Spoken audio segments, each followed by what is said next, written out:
5 hidden dangers of traveling after 70 and how to prepare for each one. Somewhere around my late 70s, I started to notice something curious.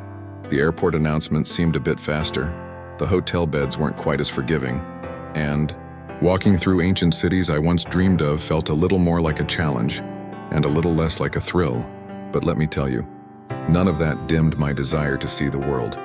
It just made me see it differently. There's this idea that travel belongs to the young, that unless you can hoist a backpack over your shoulder and run to catch a train, you've somehow aged out of adventure. But the truth is, travel after 70 holds a kind of magic the younger version of ourselves couldn't even grasp. It's not about the number of places you see, it's about how deeply you feel them. A quiet morning in a French cafe can leave a deeper imprint on your soul than a whirlwind tour of 10 countries ever could. Still, as much as I love that magic, I've also come to understand its risks. Because when you're past 70, your body starts whispering warnings that once would have gone unnoticed. That charming cobblestone alleyway can twist a knee you've nursed since retirement. That long-haul flight isn't just tiring, it can be dangerous. And perhaps most surprisingly of all, the emotional weight of being far from home hits different.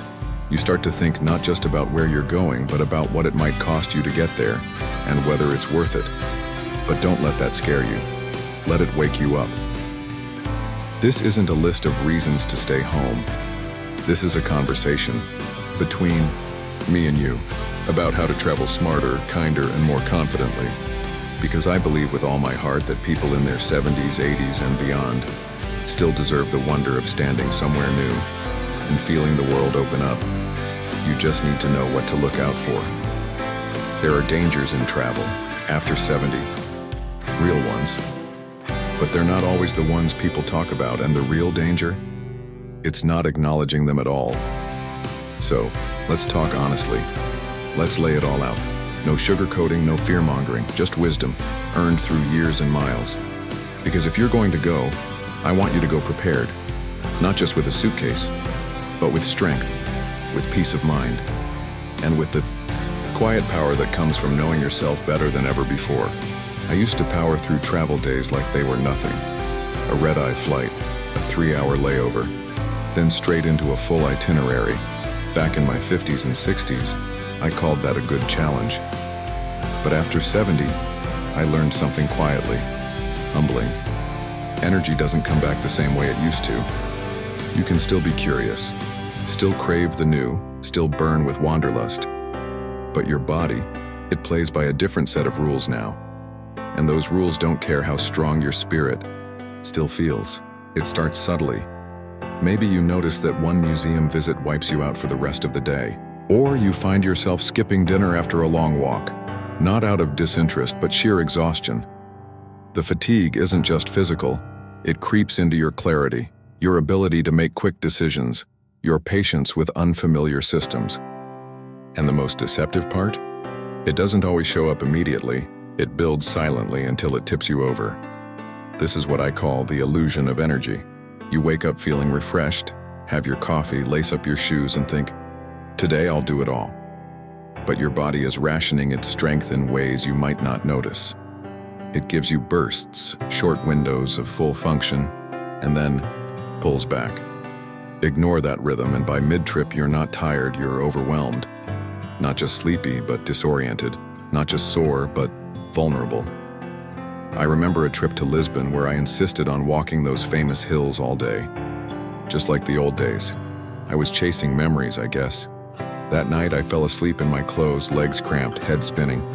I didn't leave the hotel for 2 full days afterward. And here's the hard truth. Those 2 days weren't just a pause. They became a wound in the trip. A reminder that I'd pushed too far, too fast, because I hadn't fully accepted that I'd changed. But don't mistake this for weakness. Slowing down isn't quitting. It's choosing presence over pace. When I began building room into my travels, not just for rest, but for true recovery, I started seeing more, not less. I noticed the details. I had time to talk to locals, to people watch, to enjoy the world instead of racing through it. I realized that the most memorable moments came when I honored my body's new rhythm, not when I fought it. There's a wisdom in knowing your energy isn't limitless anymore. It makes you selective, intentional, and maybe that's the secret gift of traveling after 70. You stop collecting sights like souvenirs and start letting the experience sink into you like sunlight on skin. You stop chasing time and start respecting it. You sit longer, laugh slower, and look deeper. So if you feel that pull to see the world, follow it, but with a new kind of bravery. The kind that says, I won't pretend to be who I used to be. I'll travel as I am, honestly, gently, and with reverence for this body that's carried me this far. That's not giving in. That's growing into your truest self, one step at a time. There's something stubborn in all of us, especially those of us who've made it to 70 and beyond. We've lived through illnesses, surgeries, scares. We've bounced back before. So when we're feeling good, really good, like suitcases packed, passport in hand good, it's easy to believe our health is fully on our side.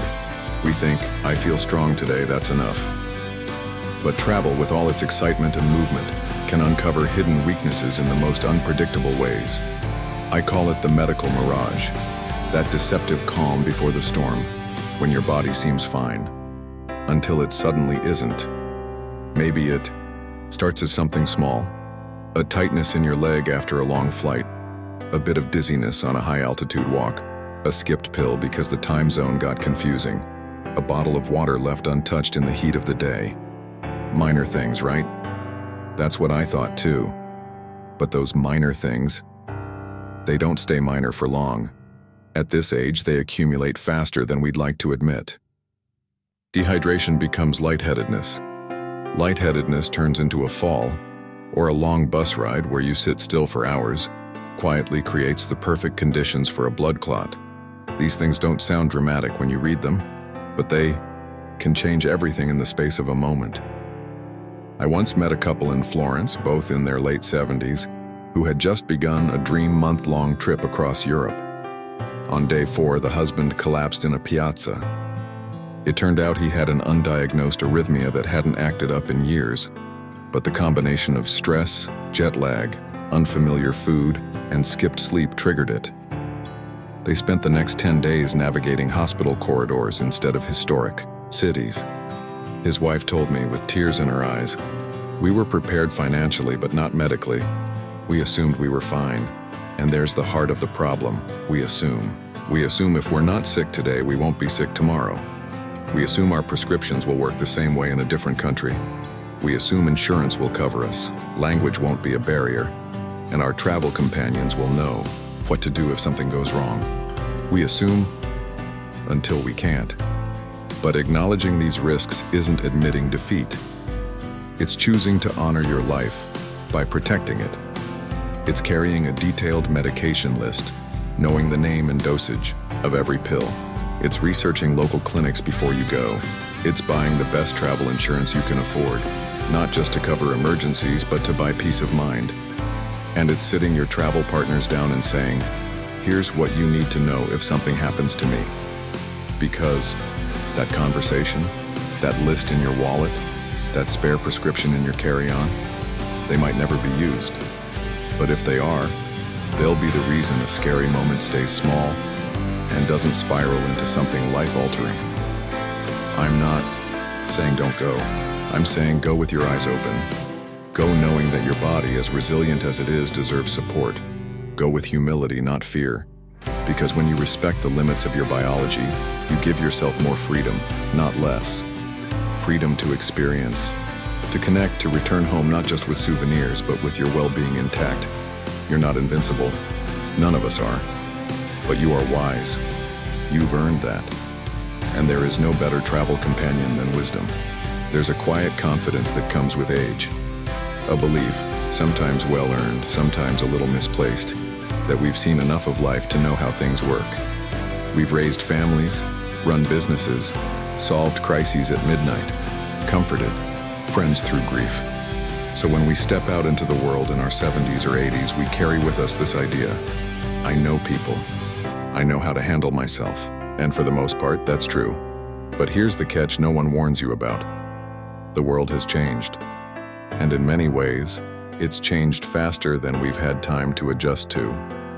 Scams are smarter. Cities are more chaotic.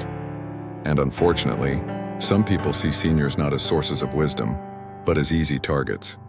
That's the danger of the safety disconnect, when our trust is rooted in a world that doesn't quite exist anymore, and our instincts, though still sharp, miss the details hidden in the modern noise. You might not notice it at first. Maybe it's a friendly stranger at the train station who insists on helping with your luggage, then disappears with it. Or the cheerful guide who offers a great deal on a private tour, only to lead you somewhere unsettling. Or the too polite clerk who distracts you while their partner gets a little too close to your bag. And it's not just strangers. Sometimes it's systems. Unfamiliar public transport, signs in another language, the layout of a city that makes it easy to get turned around. And that moment of confusion, of being unsure where to go, who to ask, what to do, can be disorienting in a way that hits harder than it used to. I remember getting off a subway in a major European capital, feeling confident because I'd written down directions on paper. But the station had changed. The exit I expected was closed. My phone had no signal underground, and suddenly, in a place full of people, I felt vulnerable. Not helpless, not afraid, but not entirely safe either. I stood still for a moment too long. That pause, that hesitation, was all it took for someone nearby to approach a little too eagerly. Thankfully, nothing happened, but it shook me, because that's when I realized what once would have been a quick recovery now took more mental effort. And mental effort gets taxed faster when you're older, tired, or jet-lagged. This isn't about becoming paranoid. It's about becoming proactive. It's understanding that safety at this age requires a different toolkit. It's not enough to assume the world will treat you kindly. It's about moving through the world with clarity. That means knowing the safe zones in a city, keeping a copy of your passport somewhere separate, wearing your bag across your body, and never letting your gut instinct be silenced by politeness. If something feels wrong, don't second-guess it. Distance yourself, speak up, ask for help. There's no shame in being cautious. There's power in it. And believe me, caution doesn't dim your experience, it deepens it. Because when you feel secure, when your steps are grounded and your mind is clear, you can actually enjoy where you are. You can notice the architecture, strike up a conversation, linger longer at a cafe table. There's a kind of wisdom only older travelers possess, a sense of humanity that spans cultures, a patience honed by decades, an appreciation for simplicity. But that wisdom needs a guardrail now, not to hold you back, but to keep you steady. So go, explore, wander freely. But do it with your eyes open, your mind sharp, and your safety never left to chance. Because you're not just traveling, you're still writing your story. And you deserve every chapter to be as safe as it is unforgettable. There's a peculiar kind of silence that can follow you on a group tour. It's not the absence of sound. There's usually plenty of chatter, plenty of laughter, plenty of movement. But it's the kind of silence that lives in the spaces where you feel unseen, or worse, dismissed. It's when you're surrounded by people yet feel strangely alone. That's the loneliness within the crowd. And for travelers over 70, it can be one of the most unexpected and most painful parts of the journey. Group travel sounds perfect on paper, all the logistics taken care of. Shared meals, shared experiences, someone to take the photos for you. But once you're actually there, especially as an older adult, you may find that the rhythm of the group doesn't match your own. The pace is quicker, the rest stops shorter. The conversations revolve around things you don't relate to: pop culture, work stress, kids in college. And when you're not walking fast enough or hearing clearly in the din of a tour guide's voice, the group just keeps moving. No one means to leave you behind, but it happens in small ways. Someone doesn't wait when you stop to tie your shoe. A joke is told that assumes you won't get the reference.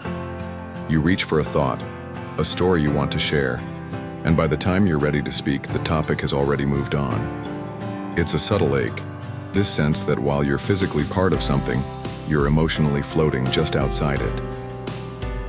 I once joined a 10-day river cruise that promised relaxed elegance for all ages. I was one of the oldest passengers, and for the first couple of days I tried to keep up. I attended every group dinner, every port excursion, every social mixer. But by day 4, I started sitting out. Not because I didn't want to see things, but because I was tired of not feeling seen.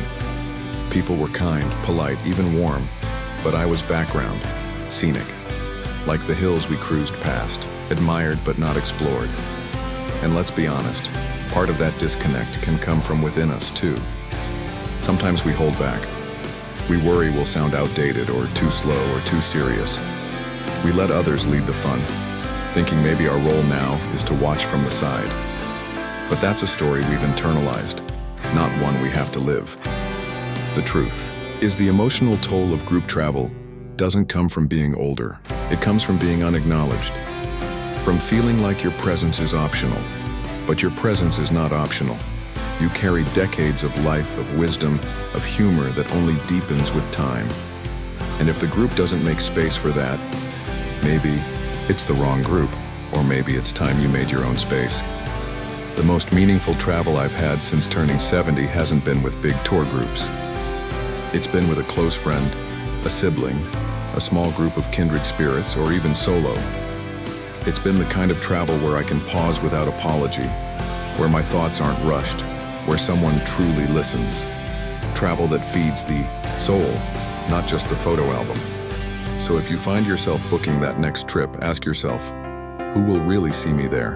And if the answer is no one, maybe it's time to design a journey that centers you, not as an afterthought, but as the heart of the experience.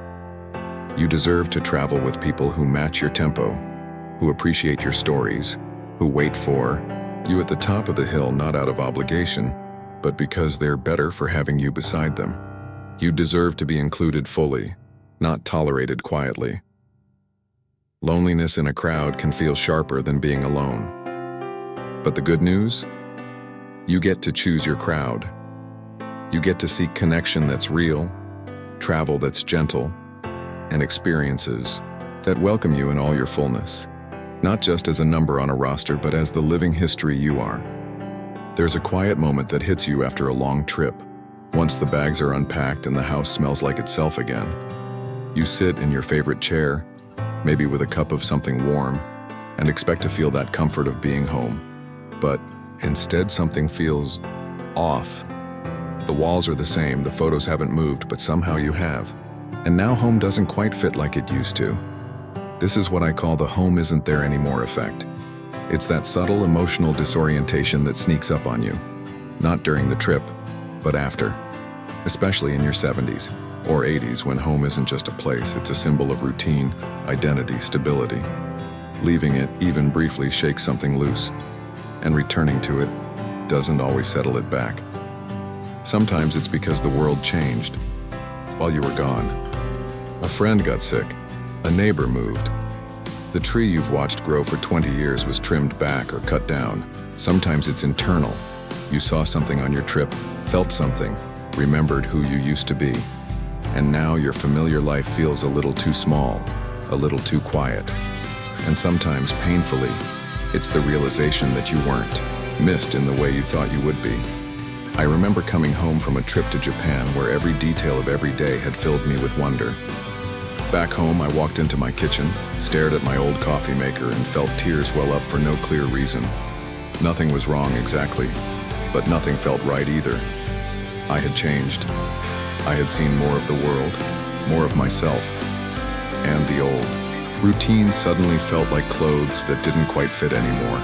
For many older adults, especially those living alone, this disorientation can turn into something deeper, an aching sense of detachment. Not quite depression, not quite sadness. Just a soft confusion about where you belong now. The trip reminded you that there's more to life. But the return reminds you that your circle has shrunk, that people have their own lives, that time has moved forward while you were away, and not all of it waited for you. And yet, there's something beautiful hiding in this discomfort, because it means you're still growing. You're still capable of being moved, of being surprised, and yes, of being changed. That's not something to fear, that's something to honor. You're allowed to come home and feel strange. You're allowed to question things, to sit in the quiet and ask, what now? Because that question, that means you're still alive in the deepest sense, not just breathing, but awakening. And maybe that's what travel does best. It unsettles us just enough to shake the dust off our souls.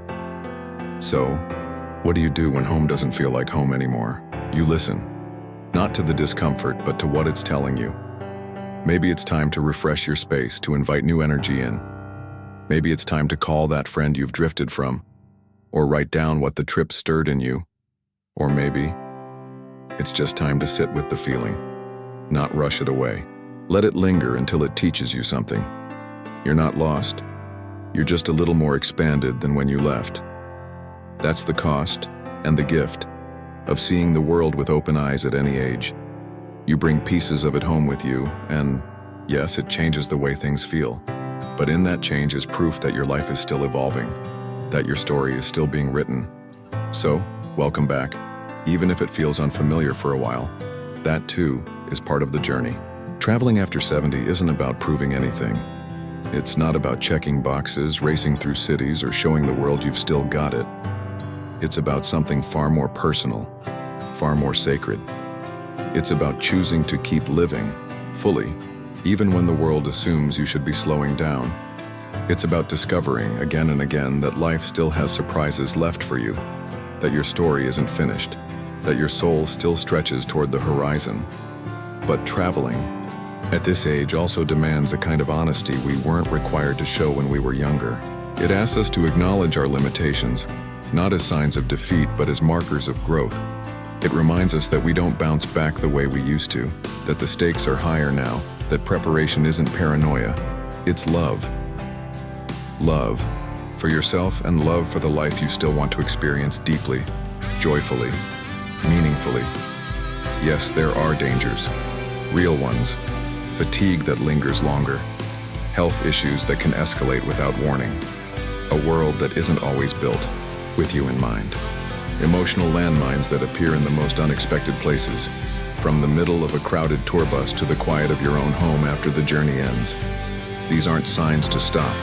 They are signs to go differently, more thoughtfully, more gently, more rooted in wisdom than in adrenaline. There's a unique courage required to travel after 70, not the bold, youthful kind that leaps off cliffs or treks through jungles, but the kind that packs carefully, moves slowly, listens to the body, and still chooses to step outside the familiar.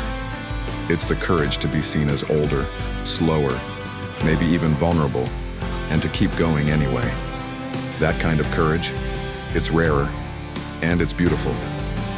If you're someone who still dreams of distant places, don't give up on that dream. Nurture it, but do it with awareness. Let go of the fantasy that you're still 30 and embrace the truth that you are so much more. You've lived, you've learned, you've lost and loved and endured. You don't need to prove anything to anyone, not even to yourself.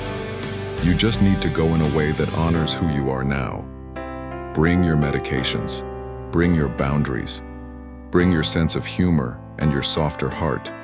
Bring your cane, your itinerary, your plan B and C. But most of all, bring your soul.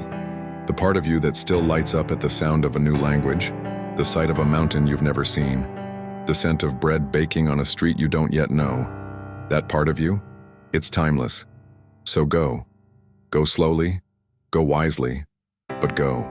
The world is still waiting, and you, in all your years and grace and complexity, you still belong in it.